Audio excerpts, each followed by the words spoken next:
Hi guys, it's Emily from Unhaul Novels and welcome to today's video. This is my September unhaul. Now, you guys know that most of my books I will give away to charity shops because that's where I buy them from. A couple of them I'm sending as gifts in the next month.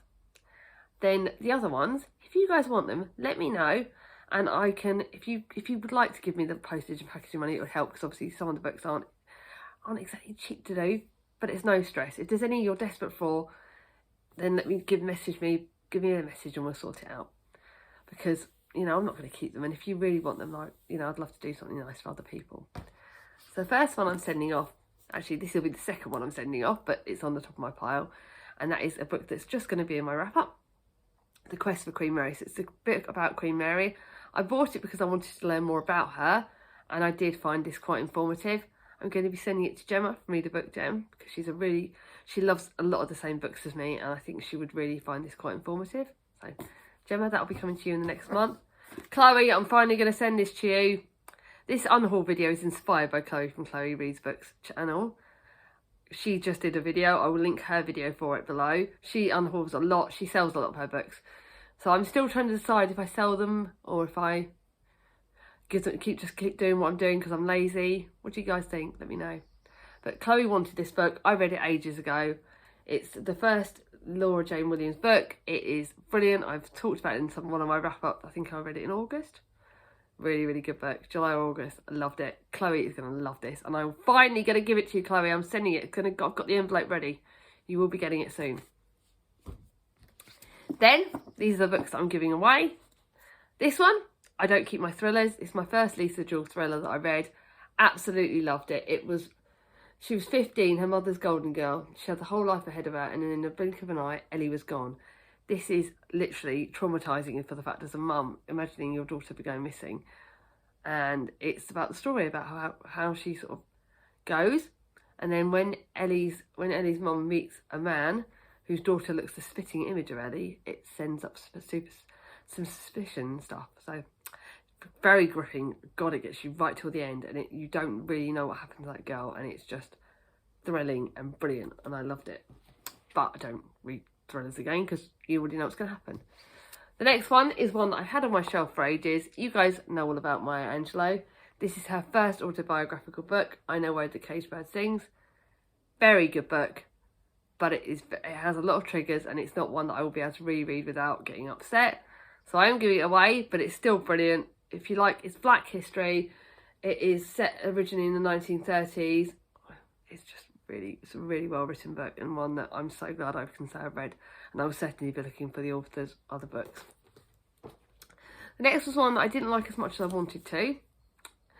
The Secret River by Kate Grenville. I picked it up because Simon from Savage Reads likes this author, and I saw it everywhere in the charity shops. It's set in London in 1806. William Thornhill, happily wedded to his childhood sweetheart, is a waterman on the River Thames. Life is tough until William makes a mistake and he ends up getting emigrated over to Australia. He's supposed to live there, but he does make something of himself. It's quite an interesting book, but not one that was gripping enough to want to keep.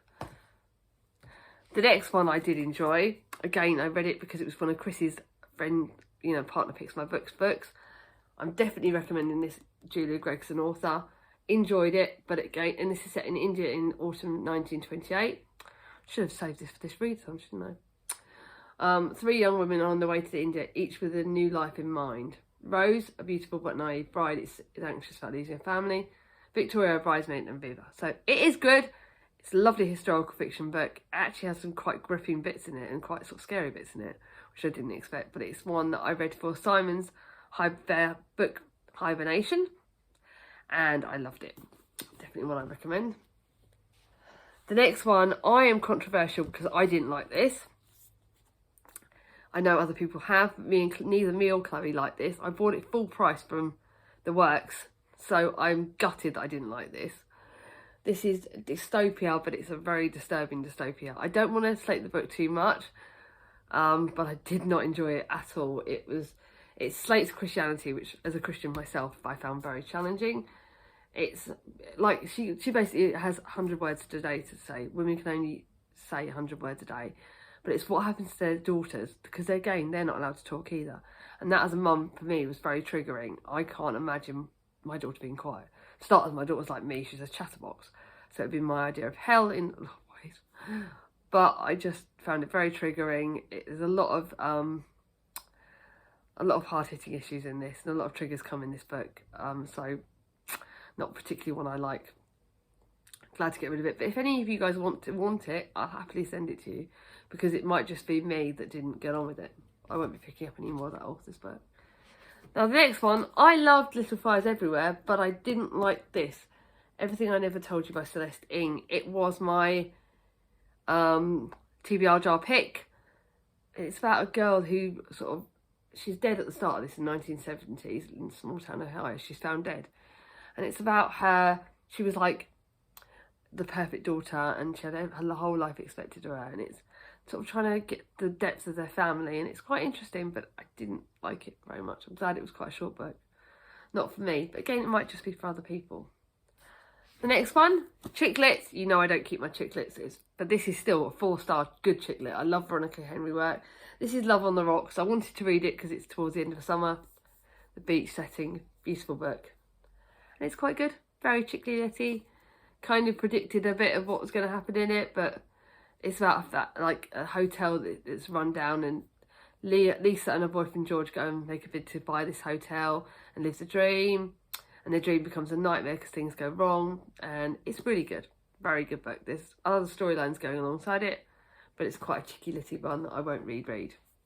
Now the next is a series. I wasn't sure if I was going to keep this because I got given it by the lovely Julie from Hungry Bookworm. But the third in the series, so the first, Court of Thorns and Roses, 4 stars, I enjoyed it. Second, Court of Mist and Fury, I absolutely blooming loved. But the third, A Court of Rings and Ruin, I didn't enjoy as much. So, because of that, or is that the second one? I don't remember which way around. I've just realised my brain's gone dead. So I think it was the second, whatever way round. The second one I was 5 stars all the way. The third one I just did not like. It was. I did get it the right way around. Third one was 3.5 stars. But I'm going to read the next ones in the series. I'm going to keep reading it hopefully with Linda, because that's who I've been reading the whole series with. But the third one let it down enough that I'm not going to keep them, because I just don't trust that I'm going to like them enough to keep them on my shelf, and I would rather save my shelf space. But these are definitely going to a charity shop, because I think they're too big to send. Sorry guys, but they're very heavy. A bit too heavy. That would cost quite a bit to send that. But if you live in Bracknell, go to the charity shops there, because I will be giving them away soon. They are beautiful copies. Thank you so much, Julie, for getting me to read them. And it's fantasy, and I didn't expect I would like them at all. And I'm so proud of myself that I've read all of them. Thank you, Julie. I did you proud. Next one, my sister Charlie gave to me, Bag of Bones by Stephen King. This is a naked hardback. First Stephen King, didn't really like it. It's more of a thriller horror. I counted it as horror because it's from one of my goals, but I didn't like it as much as I wanted to. So I'm going to get rid of it. Don't really know too much about it, but again, it's hardback, so I'm not going to send that one. The next one is Reservoir 13. It was one that I borrowed. I think it was a borrow from Charlie, or I can't remember if it was a borrow or a gift. I think it was a borrow one, but she doesn't want it back. I didn't like it as much as other people did. Everyone else on BookTube liked it, and I didn't. It's like midwinter in the early years of the century. A teenage girl goes on holiday, goes missing in the hills of the heart of England. The villagers are called up to join the search for her. And this goes over a long period of time, over the girl's disappearance, and you meet characters that are like sort of early teens at the start and late grown-ups at the bottom, and it's how their lives are all connected. So it's so interesting, but I didn't really find out what happened to the girl, or and I think that ending bit was a bit of a flubby-ish, so I didn't really enjoy it as much. Now, next one, historical fiction, set in the Blitz. Didn't realise it's the last in the series because apparently the author died while she was writing it. It's last in the series, so that kind of made it, it's alright, but it's very much for wartime fiction. Very atypical, nothing jumped out, not one I'm going to keep. The next one I'm gutted I didn't like. I really wanted to like this one because I bought about 2 or 3 more about the author's books before. This has a lot of triggers for me because it is set in Kabul. There's a lot of wartime stuff going on in there. The way they treat women is harsh. It's about sort of 5 different women, and they've each got their own sort of journey. They're in very dangerous places.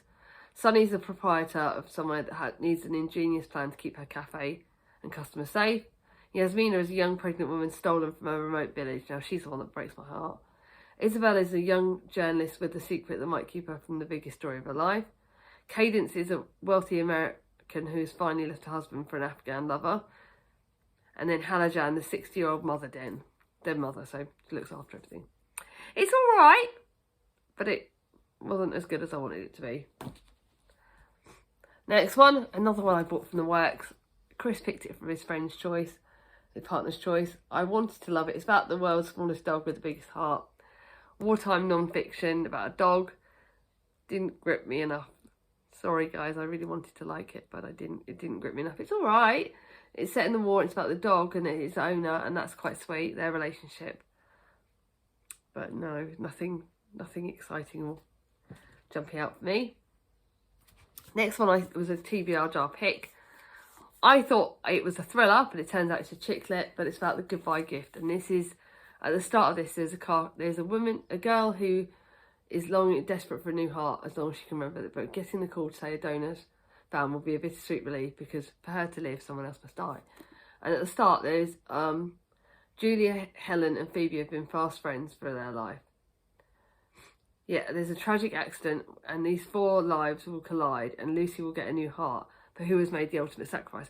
And in this, you're like wondering who dies in it, and heartbreaking because you don't want it to be any of them because they're all loved. All the lovely ladies are really special, but you know you want Lucy to get a new heart. This is really good. I didn't expect to like it as much as I did. It's one of, yes, it's Amanda Brooks' Chicky Litty book, but it's a bit thrilling as well as Chick Lit. So I think it was the start where she starts transitioning over from Chick Lit to thriller, which is where she ends up. So it's that sort of transition, and it's good. It didn't scare me, didn't upset me, but it did make me cry. There's the next one is a Giovanna Fletcher. This is the second book. So it's Billy and Me, then it's a Christmas with Billy, which I need to find, Billy and Me. And this is Always in Love, which is the next one in the series. So I don't want to give you too much information because, like I said, there is a book, Billy and Me, which is the one before that. So Sophie got used to being the girlfriend of Billy Buskin, the world's biggest American movie star. And they have to be apart because he has to go and make a film and she wants to stay where she in her sort of hometown.